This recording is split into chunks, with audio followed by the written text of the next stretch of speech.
Get your reaction to something. We just got moments ago a statement from the American Nurses Association which says, quote, the American Nurses Association has not received reports from nurses or other frontline healthcare workers utilizing hydroxychloroquine as a preventative treatment for COVID-19.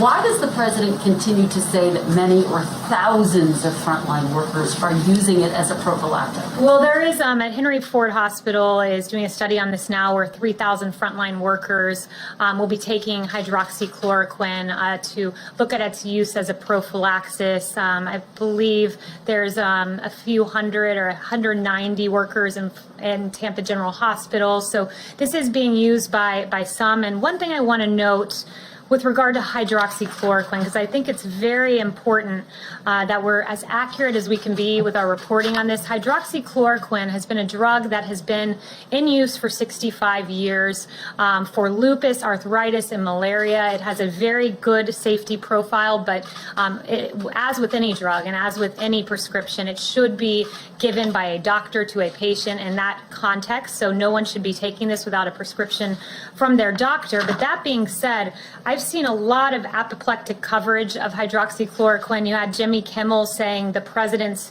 quote, trying to kill himself by taking it. You had Joe Scarborough saying, quote, this will kill you. Neil Cavuto saying, what have you got to lose? One thing you have to lose are lives. And you had Chris Cuomo saying the president knows that hydroxychloroquine is not supported by science. He knows it has been flagged by his own people, and he's using it. Well, Cuomo mocked the president for this. And interestingly, I found this out just before coming here.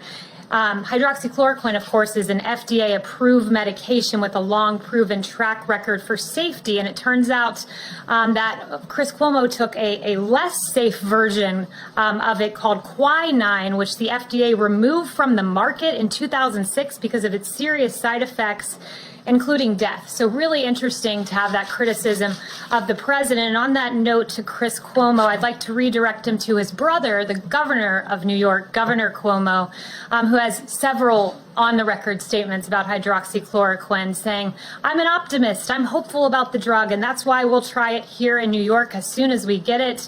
There has been anecdotal evidence that it's promising, that's why we're going ahead, and I have about 8 other quotes from Governor Cuomo, should any of you have interest in that. You just cited our studies, though. They're trials that are in their early phases. Do you have any evidence that thousands of frontline workers are currently using it because they believe it actually will prevent them from getting COVID-19? The FDA has approved this for off-label use. You know, this president's a big believer in right-to-try legislation. People who are in their last...